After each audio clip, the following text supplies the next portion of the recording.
So here's the thing. Over the last 2 years of lockdown, as a result of COVID, quarantine, and all the other things that we've gone through, I've turned to outdoor living and bushcraft, or whatever you want to call it, to basically help with my sanity. Some days, though it's been fantastic being at home and having extra time with the family and the kids, some days going to the woods and just taking a long walk and soaking up nature can be a bandage for the soul. It really is a huge help. Now, the thing about it is that over that 2 years, I followed a lot of, leading bushcrafters and influencers in the space. And it's fair to say I've invested a small fortune in gear. And the thing about it is that really begs the question, do you really need all this stuff to be able to head out to the woods and have a good time? So today, I'm going to push back and say, probably not.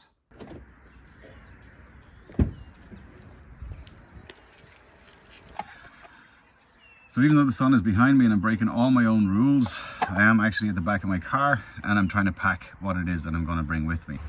Number 1, folding saw. Item number 2 is a bushcraft knife. So item number 3 is this thing. It basically is a heavy duty ferro rod, or fire steel as they're sometimes known. 4th item, a little small firebox like this.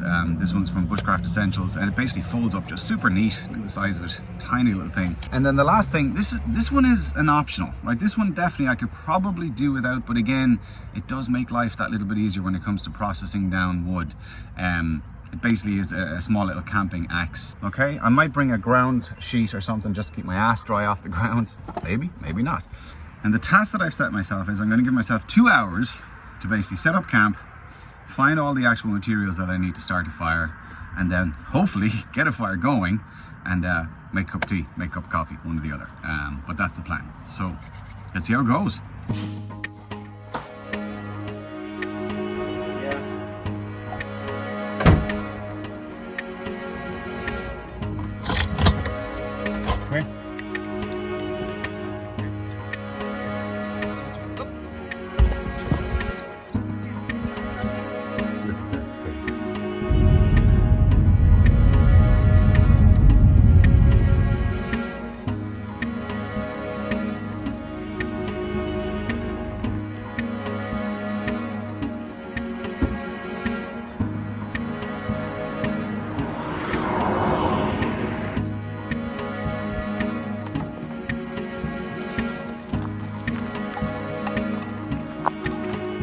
So one of the first things that I need to think about when I'm out here now is what are the materials that I'm going to use to get the fire started.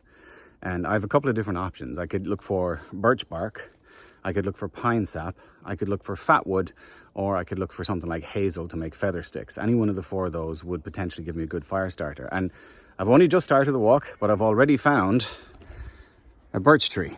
And if you look at this guy, I don't know if you can see it, but this here is birch bark. And there's some of it loose. Let's try and get in there. This kind of stuff. And even though it's wet, because it's been raining, this is actually a really good fire starter. So I'm going to harvest some of this.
So I found a space that I think would be really cool for camp.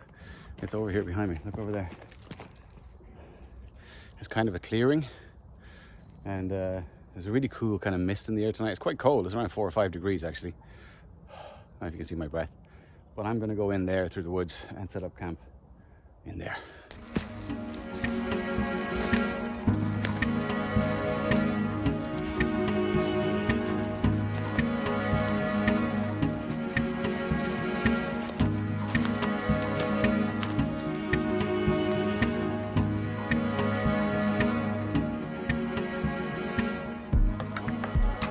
So I have the tools out, right? I have my axe, have my knife, have my saw, and have my ferro rod. Now what I need to do is, you know, you can gauge the sun. I have about an hour and a half of light left. It's basically if you hold your arm out at full length from the horizon. If the sun is on top of your finger up here, it's about an hour, thereabouts. So if you had 2 hands, it's up 2 hours, but it's definitely lower than that. So right now I'm guessing I have about an hour and a half left of sunlight, and I can definitely feel the temperature drop already. So the pressure's on now to try and find some wood to get the fire going. And what I'm looking for is dead wood standing. I'm looking for a tree which is still standing, but which is clearly dead. There's no growth on it. And it should hopefully be dry on the inside, because that's going to burn. The problem is green wood, fresh living wood, that's not going to burn unless there's an awful lot of heat, and I really need to get this fire going pretty quick. So we're going to have a rummage around. We had luck with birch bark, but I haven't had any luck with either fat wood or pine sap, which is really odd, because this is a mixed wood. It's quite an old wood where I am right now, but there is definitely like forested wood just over there. So I'm going to have a wander over that direction and see if I can find any pine sap, because that will help the birch bark, which is currently wet. I have it in my pocket, so it's drying off in my pocket hopefully, but I really need some extra kind of little kick. So hopefully a little bit of pine sap, or if I could find fat wood, I'll show you exactly how fat wood would help as well, but one of the two of those would help me get started.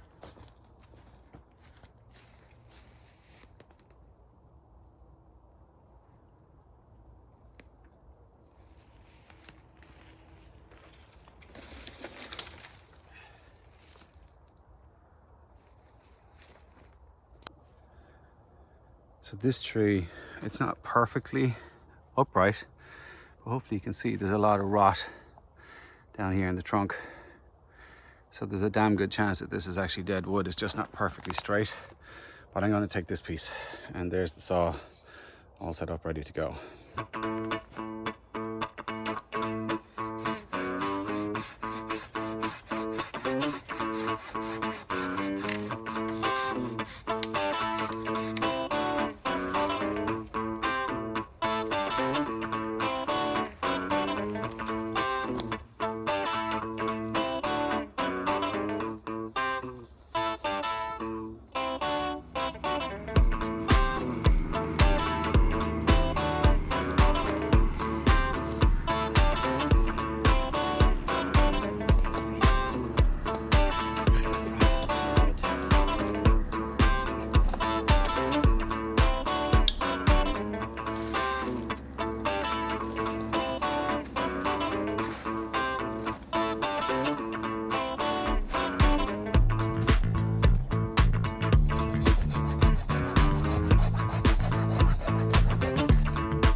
Wobbly, but sure, fuck it, holds me up off the ground. That right, Sandy.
Right, I have to be perfectly honest, that was tough going.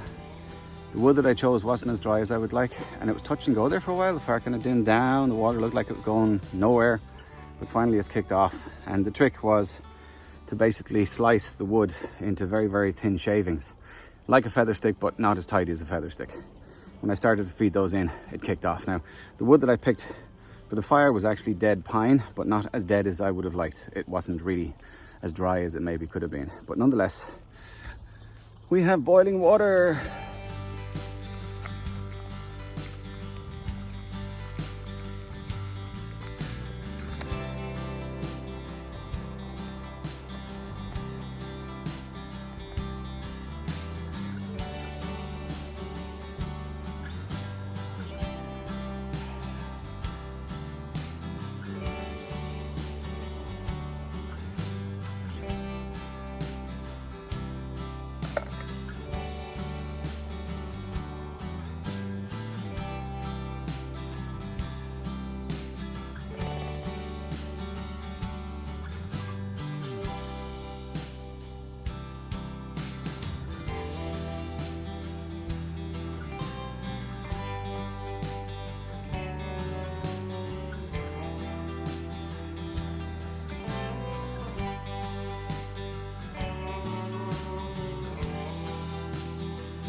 Oh, it's piping hot.